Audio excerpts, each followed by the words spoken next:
बतियावत रहे मगर 1 घंटा मात्र 1 घंटा में महाभारत का दशा बदल ले 20 रस का लाइन में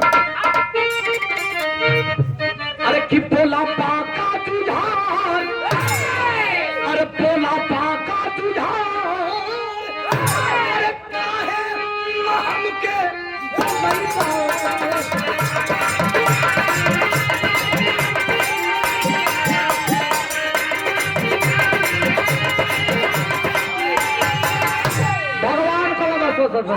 बोला तो कहता रह सबकर आवे जाए का समय होला सुना ए नेता बनत बड़ा जौन घटोत्कच बाबू के ना चपल जाना का कहे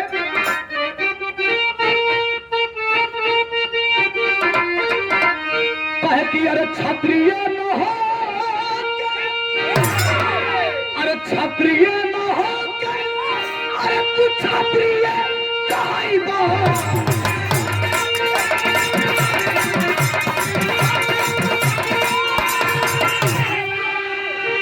जबकि सामरिया में अरे जबकि सामरिया में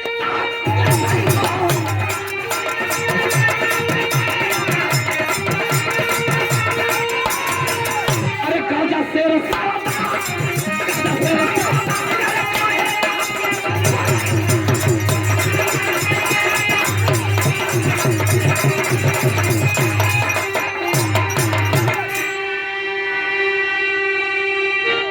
अरे गर्जा शेर सरदार काहे न हमके बोले भगवान कहे में तो पांचों अपन बबुए के छापे लगे तना लुका लुका बिहान होके तो जइबा लड़बा कि अपन बबुए लोग मुआवे ला तना ना हमके अब्बा भेजा तना लड़ाई राती में ना होले तनी दम धरो और रात भर बर्दाश्त कैलस और रात भर बर्दाश्त कैला के बाद जब बिहान भयल तो भगवान बड़की परात मनैल आ टीका लगा के भेजा तना भैया भैया अब बिरहवा में तरज 15-17 वर्ष पहले जैसे आज हमारा रवीना का जोड़ी पा वही तरह हमारे गुरुजी विजय लाल का या नेता राज का जोड़ी रहे ता वो जोड़ी ना रहलू जोड़ा तो वो घरी गीत की सीरीज में गईले रहले कैसे गईले रहले भैया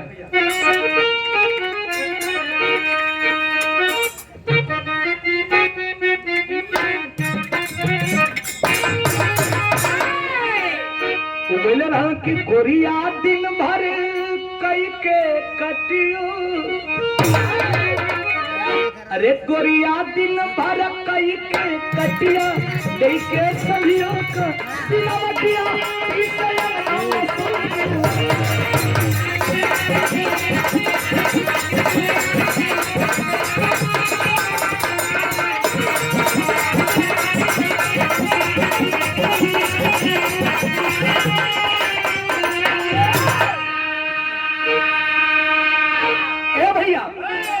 लेकिन चलल बा जब घटोत्कच तो कैसे चलल अरे जैसे गर्जन लगा है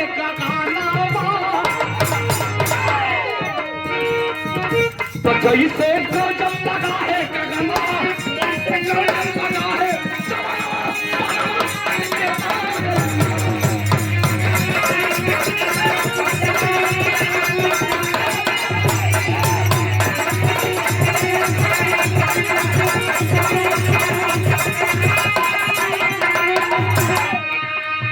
पहुंचल लड़ाई में तो तनी सीन देखिया इतना बड़े रहबे कैल अरे हाथ से रहूं दे पाव से मसले अरे सदा बगल पाए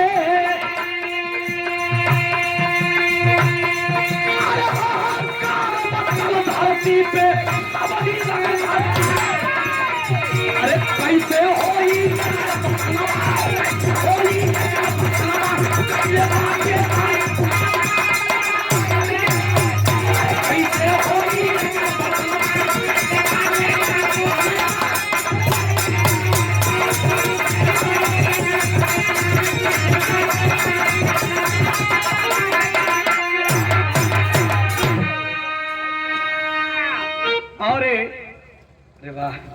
आदरणीय बाबूजी श्री रामलाल सिंह जी के खतवा में 100 गो के लिया के लोग दुर्योधन का स्थिति गबड़ा गई और पांचों मरते नहीं खस छठवा कौन आ गई पहाड़ नियन आयल बा, लेकिन दुर्योधन के आवत देखलस तक कैलस का मास्टर सैनिक भागवा।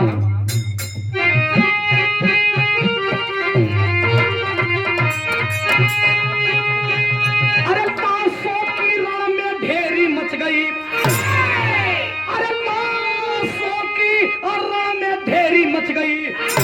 अरे गरजे गरजे तीर घटोत्कच खैर नहीं है तेरी।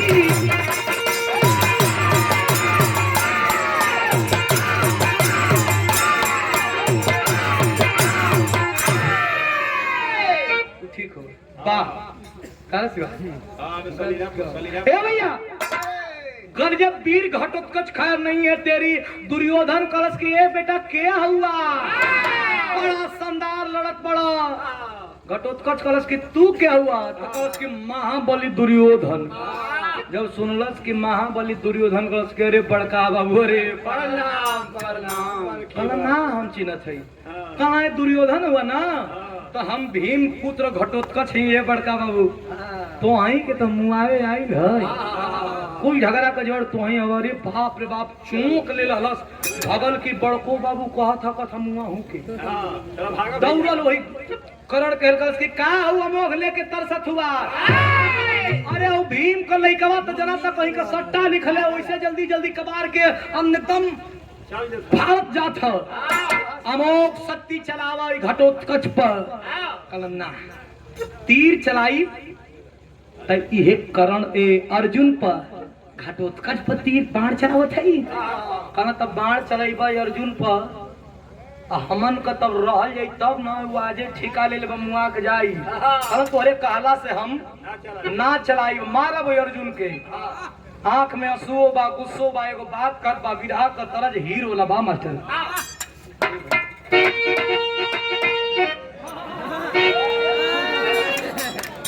वाह भाई वाह खड़ा से ऊपर पहलवान नीचे उतर गया। वो हर अमन माइंड भी छैले ऐसा ना बाबू बाबू हम आ जाते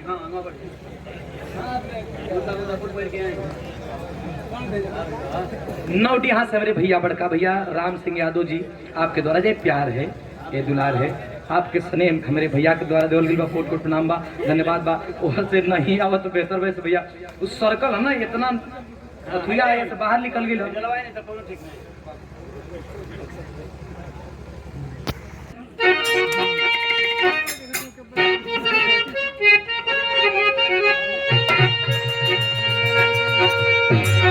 का कहे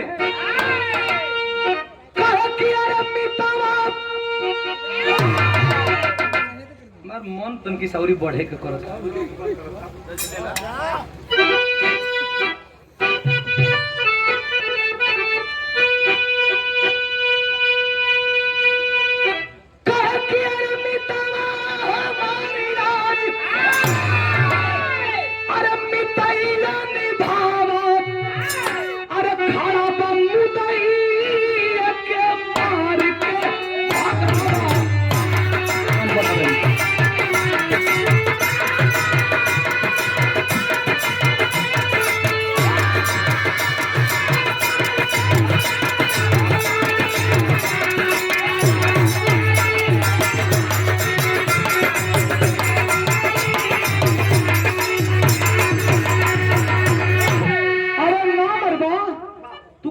कि अर्जुन के मारत तो अर्जुन के मारे तक हम जियल नहीं का कहे।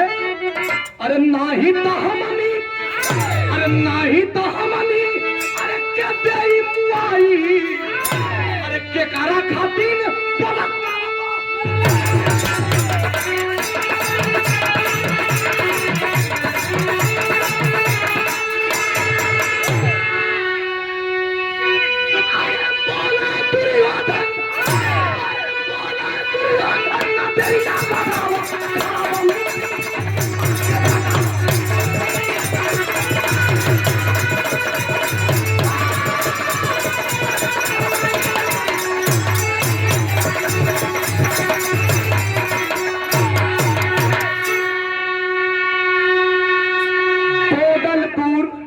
कोटेदार साहब श्रीमान आदित्य यादव जी आपके द्वारा पुरस्कार शानदार 200 रुपया धन्यवाद प्रणाम बा। और ये बल्टा कमेटी चिल्लू यादव ढकही, दीपक यादव लठिया, पुजारी यादव बोदलपुर, गिरिजा यादव करमदिया, गोविंद यादव अमरा और राम असरे न भैया कहा राम असरे यादव की नाम एकदम मानत पाने की तू पांचों पांडवों से मिलल बड़ा, आंख में आंसू है। अरे तेरे लिए मैंने क्या नहीं किया मित्र, ये लांछन के लिए जी रहा हूं, लांछन लगा रहे हो तो सुनो, तीर चला रहा हूं मित्र, अर्जुन बच जाएगा, ये लड़का मर जाएगा, लेकिन अर्जुन के बचते हुए तुम लड़ाई नहीं जीत सकते हो। मारो गदा ले अर्जुन के मुंह दे, तू तीर चलाओ मर्द पहले देखो घमंड का कहत बा, लेकिन आंख में आंसू लेके और करण करता है क्या मास्टर।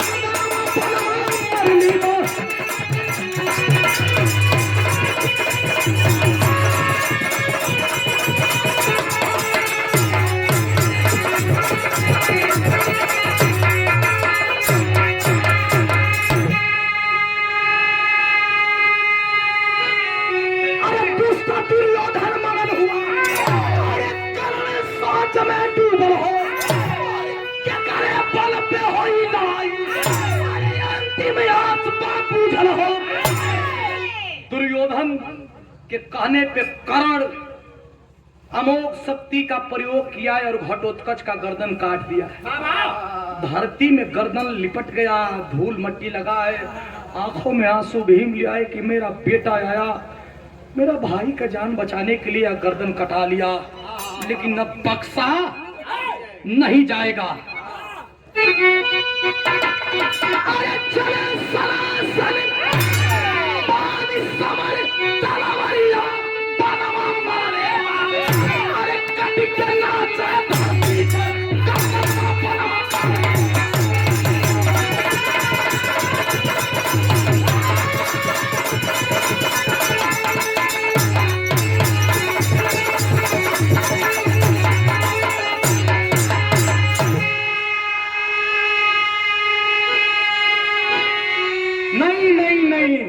नहीं, अर्जुन ऐसे लड़ाई नहीं होगी।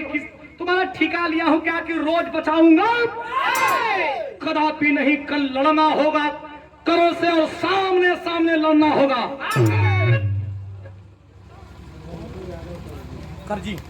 करजी से हमारे पूज्य बाबूजी श्री संतु यादव जी की तरफ से पुरस्कार 100 रुपया धन्यवाद बा। नहीं, मैं तुम्हारा रोज का ठेका नहीं लिया हूं कि लड़ना नहीं है बचाना है, कल तुम्हें कल से बचाऊंगा नहीं लड़ाऊंगा। सवेरे भयल आज जब सवेर भई तो लड़ाई का तनकी सदसा आल्हा में बतावल मास्टर। वाह वाह वाह।